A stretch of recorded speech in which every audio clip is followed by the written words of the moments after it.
নমস্কার, পিপলস রিপোর্টারে আপনাদের স্বাগত।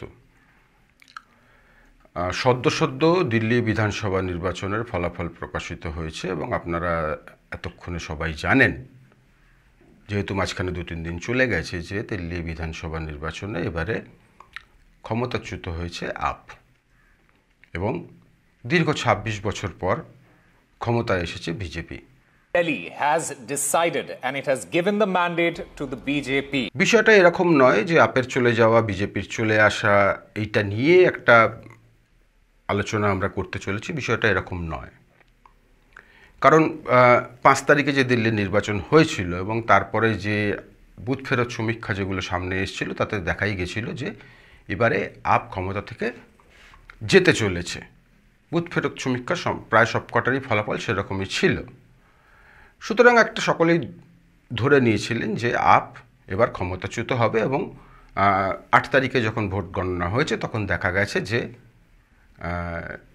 সেই বুথ ফেরত সমীক্ষার ফলাফলকে সত্যি করেই আপ ক্ষমতাচ্যুত হয়েছে এবং ক্ষমতায় এসছে বিজেপি।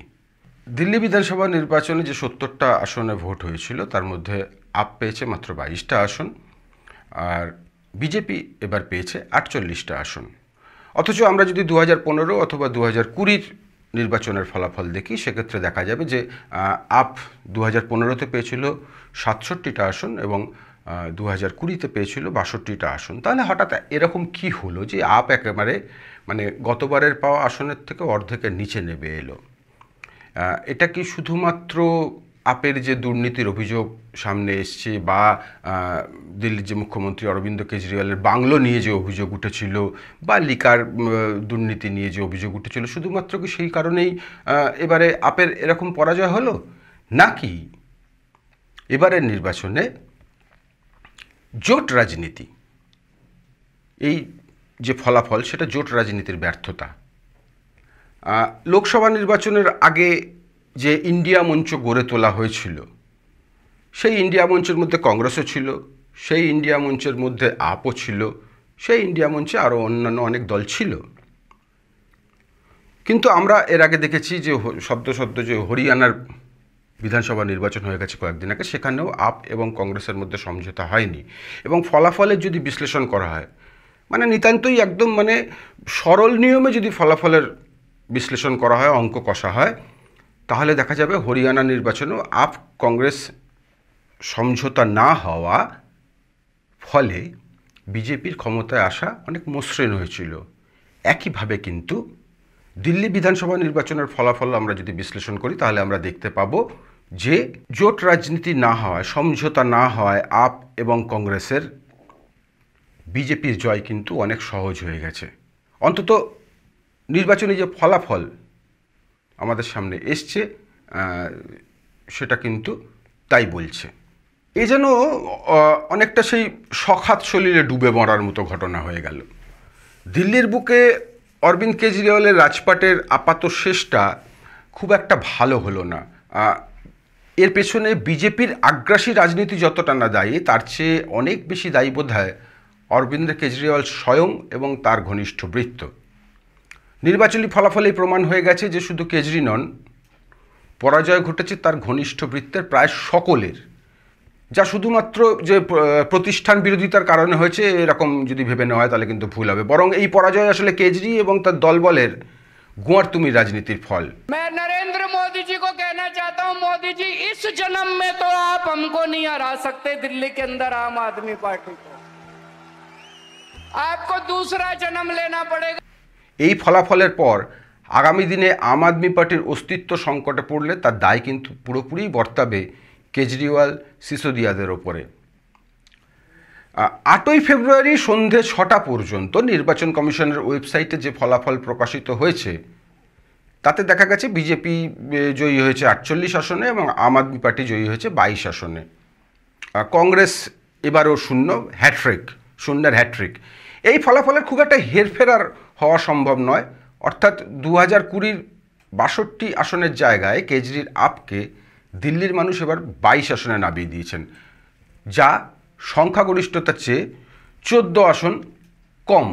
অন্যদিকে বিজেপি পেয়েছে 48 আসন, যা সংখ্যাগরিষ্ঠতার চেয়ে 12 আসন বেশি।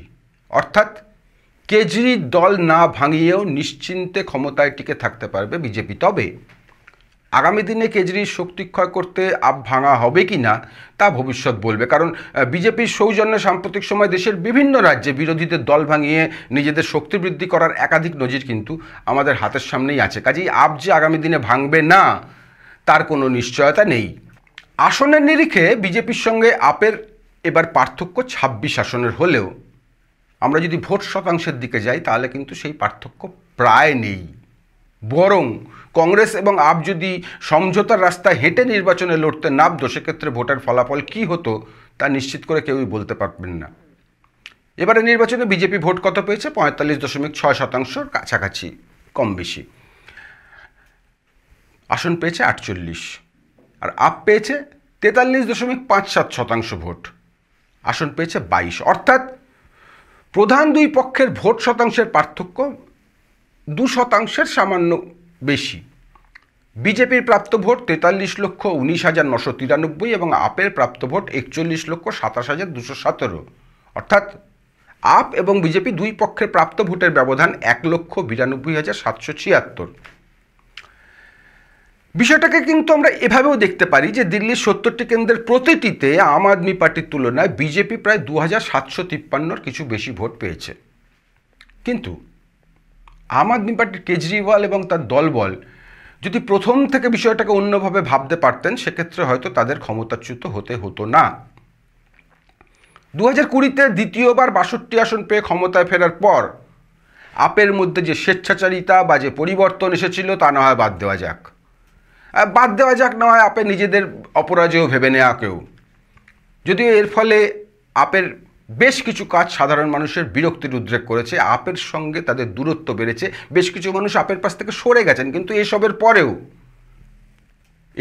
ওপরেও ইন্ডিয়া মঞ্চে শরিক হয়েও বিভিন্ন রাজ্যের বিধানসভা নির্বাচনে আপ যেভাবে কংগ্রেস বিরোধিতা করেছে তাও সাধারণ মানুষ ভালোভাবে দেখেননি। বিশেষ করে হরিয়ানা বিধানসভা নির্বাচনে আপের কংগ্রেস বিরোধিতা বিজেপির জয়ের পথ সুগম করেছে, তাতে সন্দেহ নেই।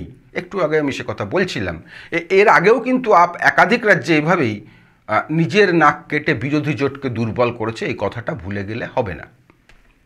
একটু সরল অঙ্কের হিসেবে আমরা যদি হরিয়ানার দিকে চোখ রাখি, হরিয়ানার ফলাফলের দিকে চোখ রাখি, হরিয়ানা বিধানসভা নির্বাচনে 90 আসনে বিজেপি এবং কংগ্রেসের ভোট প্রাপ্তির শতকরা হার ছিল যথাক্রমে 39.94 এবং 39.09%, যেখানে আপ পেয়েছিল কিন্তু 1.79% ভোট।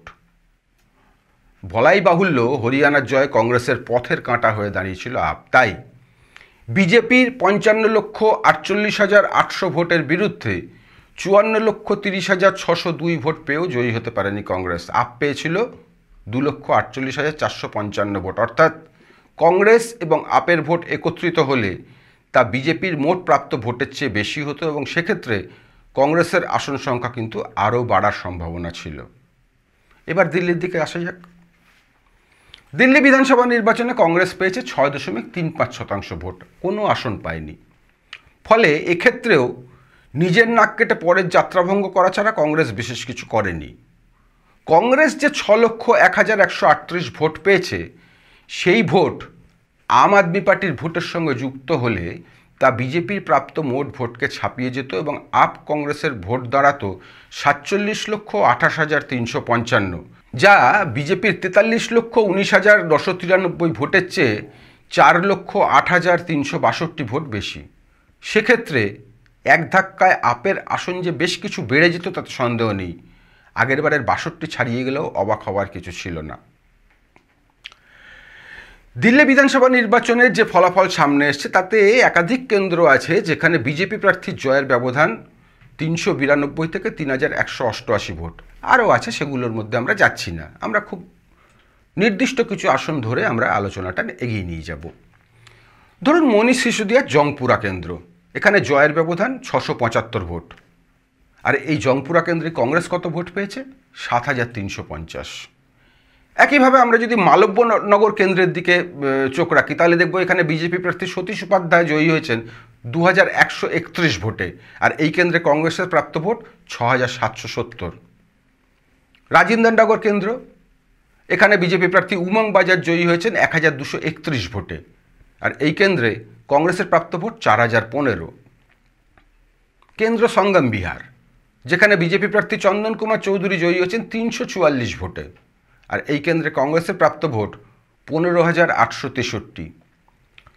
তিমুরপুর কেন্দ্রে বিজেপি প্রার্থী সূর্য প্রকাশ খত্রী জয়ী হয়েছেন 1168 ভোটে, আর এই কেন্দ্রে কংগ্রেসের প্রাপ্ত ভোট 8,361। ত্রিলোকপুরী কেন্দ্রে বিজেপি প্রার্থী রবিকান্ত 392 ভোটে জয়ী, আর এই কেন্দ্রে কংগ্রেসের প্রাপ্ত ভোট 6,147। গ্রেটার কৈলাস কেন্দ্র, যেখানে বিজেপি জয়ের ব্যবধান 3,188 আর কংগ্রেসের প্রাপ্ত ভোট 6,711। মেহেরৌলি, এই কেন্দ্রে বিজেপি জয়ী হয়েছে 1,782 ভোটে, আর এই কেন্দ্রে কংগ্রেসের প্রাপ্ত ভোট 9,731।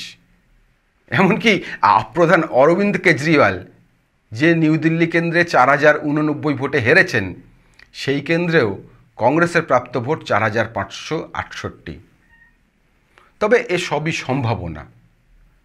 আপ কংগ্রেসের সমঝোতা হলে ফলাফল এরকমই যে হতো তার কোনো নিশ্চয়তা কিন্তু নেই, নাও হতে পারত। যদিও জোট রাজনীতি সেটা তো সম্ভাবনার উপর ভিত্তি করেই গড়ে ওঠে। বেশ কিছুটা অঙ্ক কষেই কিন্তু জোট করা হয়, জোট তৈরি করা হয়, জোট তৈরি করে নির্বাচনে যাওয়া হয়।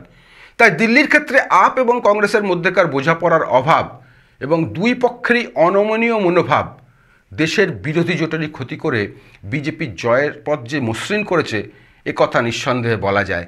এখন আমাদের একটা জিনিসই দেখার, যে দিল্লি হারিয়ে ফেলার পরে, দিল্লি খোয়ানোর পরে আপের একমাত্র সরকার যে রাজ্যে টিকে আছে, সেই পাঞ্জাবেও আপ কি আদৌ ক্ষমতা ধরে রাখতে পারবে, নাকি সেটাও তাসের ঘরের মতো ভেঙে পড়বে? কারণ ইতিমধ্যেই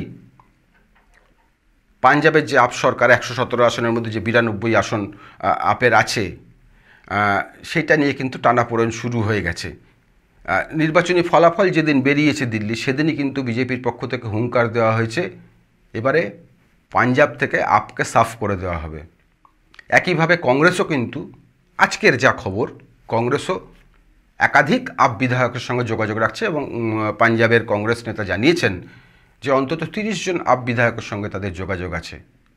অতএব শুধু দিল্লি নয়, আপের কিন্তু এবার বিপদ আসতে চলেছে পাঞ্জাবের দিক থেকেও। কাজেই অরবিন্দ কেজরিওয়াল যদি বোঝেন আগামী দিনে যে দেশের বিরোধী রাজনীতির ক্ষেত্রে জোট করে নির্বাচনে লড়ার গুরুত্ব কত, প্রয়োজনীয়তা কত, তাতে বোধহয় দেশের বিরোধী রাজনীতি আরও দৃঢ় হবে, আরও শক্তপোক্ত হবে। নমস্কার।